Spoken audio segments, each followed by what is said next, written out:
আমার পঙ্কিটার একটু ফেরত হইতে দেন, আমি ওরা ছাড়া তো থাকবার পাইতেছি না।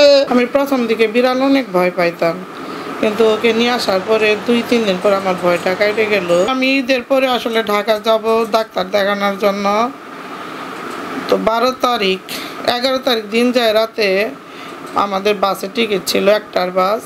তো 12:30টায় আমরা বাস স্টপে গিয়ে পৌঁছানোর পরে বাস আয়সা যথাস্থানে দাঁড়াইছে। তা আমার ছেলে আমাকে বললো, আম্মু বাসে উঠে পড়ো।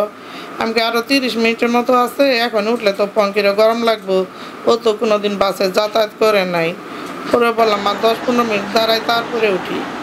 তো এর ভিতরে পিছনে একটা দোকান ছিল, দোকানের ঝাপটা এত জোরে লাগাইছে, পঙ্কি ভয়ে ওর ভিতরে নড়াচড়া শুরু করে দিছে। ওরা আমার ছেলে ঝুড়িটা হাতে নিছে, নেওয়ার পরে বাস এত জোরে হর্ন বাজাইছে। আমার ছেলে বললো, আম্মু আমি শুধু দেখলাম, একটা ঝাঁকি মারলো।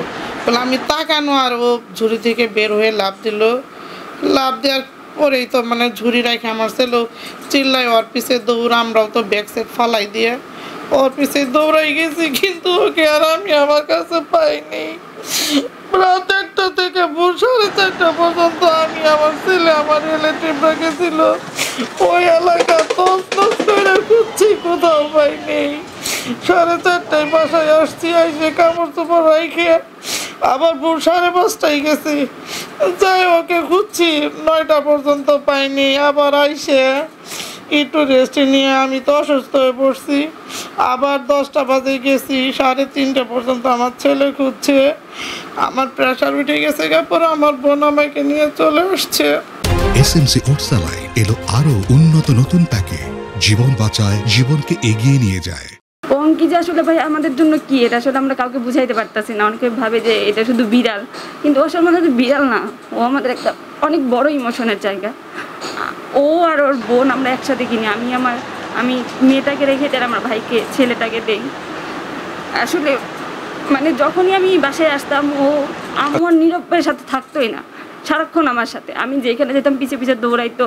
আমি একবার ডাকলে আম্মু আর নীরবের কাছে যতই শুয়ে থাকুক একটাকে চলে আসতো।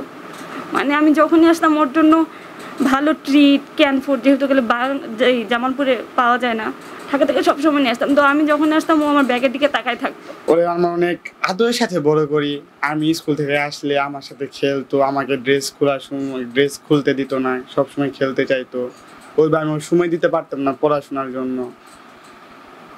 আমি মা বাবা বলছিলাম যে এবার ঢাকা যাওয়া থাক, কিন্তু বললাম যে পঙ্কিরও জার্নি হবে, কিন্তু ঢাকা নিয়ে যাওয়ার সময় এই দুর্ঘটনা ঘটে। এখন তো পঙ্কি নাই, বাসায় আসলে একা একা লাগে।